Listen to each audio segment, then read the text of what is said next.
afternoon, students. So today we will discuss about deformation of solids. So already we have discussed about radiology, liquids and viscosity, how they are having resistance to flow. With this, today we will discuss about how the solids will deform when we apply some force. So in these liquids, I told you different types of flow, sometimes Newtonian flow, sometimes non-Newtonian flow. And with this, already I told you different types of non-Newtonian flows like plastic flow, pseudoplastic flow, dilatant flow.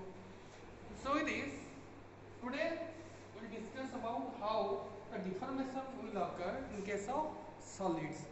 So generally, as we know that if we take a solid and we will apply some force on that, and we will see it's having a more resistance, that it will change its structure, and it's very less we will see it will deform.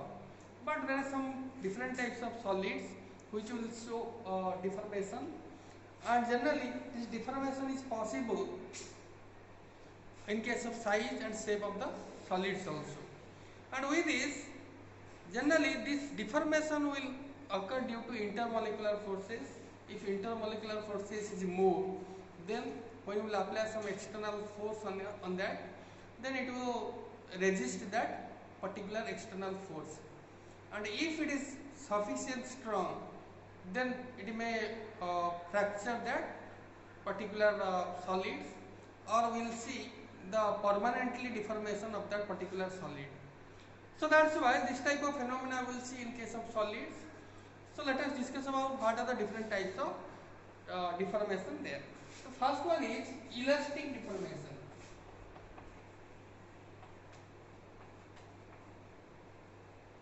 So in case of elastic deformation, we can tell it's like simple. If we take a elastic material or rubber and we will try to apply some force on that, then what we will see? It is reversible. If we try to pull it, it will be extend, and once again when you will leave the force, automatically it will regain its original position. So in this case of elastic deformation also, we can tell it is a reversible phenomena. And generally when you will remove the force, the object will go to its original shape. And different types of techniques there, like we can use elastometers and to know that how it is deformed and how much it's having resistance. And there are so many types of solids also, metals also. It will show this elastic deformation. One example is nitinol. It will show you elastic deformation. And different types of other metals and ceramics, that will show you linear elasticity. So this elastic deformation is described by Hooke's law, and this is your sigma is equal to E into epsilon. So it is here E means sigma means your applied stress, and E means it's your material constant, and epsilon we can tell it's your resulting strain. So this is the equation by which we can find out this elastic deformation, that is constant, what I told you. And this thing, when we will take a slope, we will take a graphical method, so that we have to take in y-axis, that is your stress, and in x-axis we have to take stress. That means when we apply stress, then what is the rate of shear we will see, that we are telling as strain. So it is, when we will take stress versus strain, then we will see a graph like this. That is particularly for the solids, solid deformation. So at first we will see the rate of shear. When we apply the stress, we will see there is a linear deformation. There is a linear deformation, and at a particular point there is a limit. Above that, it will not show linearity. That limit we are calling as elastic limit. That limit is called as elastic limit. So after that, it will once again it will show a parallel line to the strain, or we can tell x-axis. So that deformation is known as plastic deformation. That means in this deformation, it will not return its original structure or shape. The solid will not return its original shape. Now, finally, when it will cross that limit of plastic deformation, it will brittle fracture. That means the solid material substance will fracture. We will see this type of, if it will cross that limit of plastic deformation limit, then it will get a brittle fracture. So this rays from the origin to up to this point we are calling as elastic region. This type of region is called as elastic region. So this is complete graph how we have seen the elastic deformation and plastic deformation. Now if we try to see the constant we are taking in the elastic deformation, we are calling it as elastic modulus.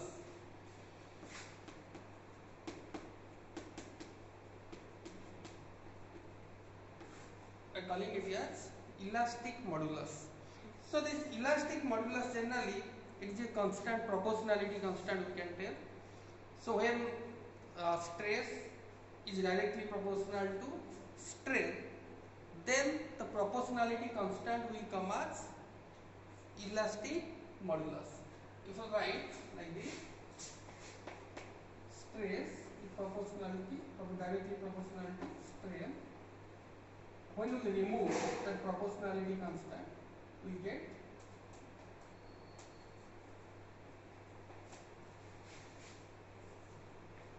a constant, proportionality constant, and that constant we are calling it as your elastic modulus. So this elastic modulus generally we will see when we are applying very small amount of external force or stress, but if we will apply more, then we will not get this type of modulus. If we will apply very small amount of force, then we will get this elastic modulus. And also this elastic modulus also we can designate it as stiffness of the material. How much the material is stiff or strong, that also we are designating for the elastic modulus. And if the material having more or large elastic modulus, then we can tell the substance is stiff, more stiff, and it's difficult to deform. That means we cannot change the form of the particular solid, or we cannot change the structure of the solid. So if it is more, if elastic modulus is more, then stiffness is more and it's difficult to deform. Now coming to another modulus, that is Young's modulus. So this Young's modulus generally it is related to tensile strength. It is different from tensile strength. Also sometimes we are calling as tensile stress.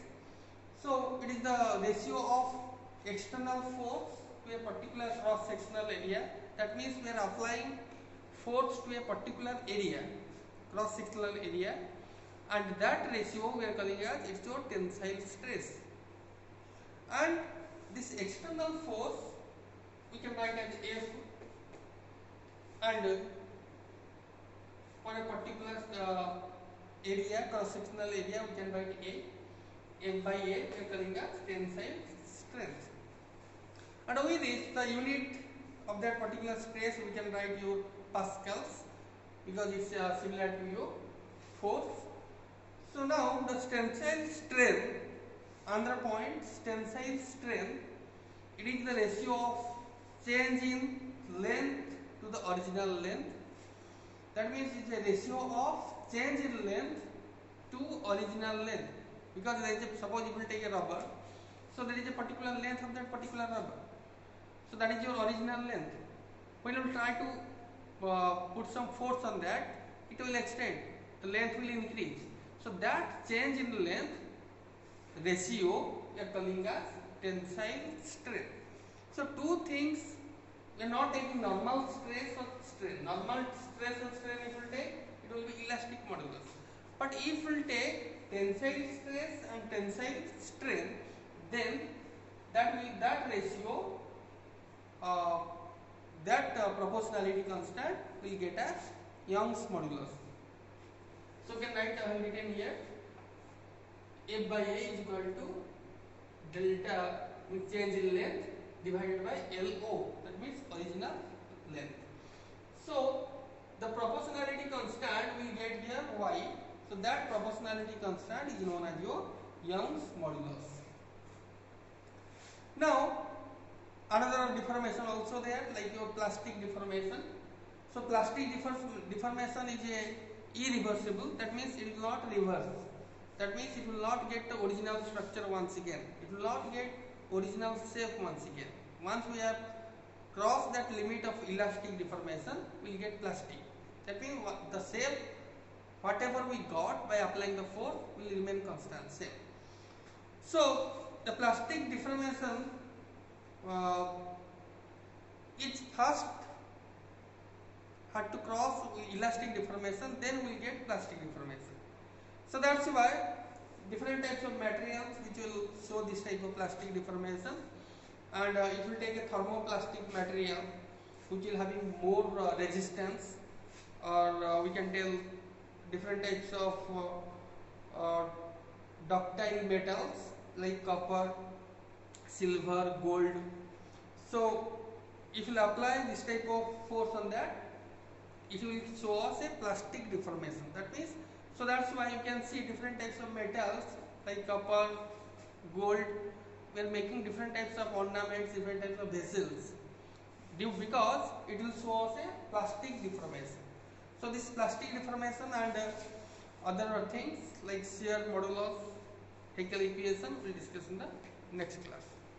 Thank you.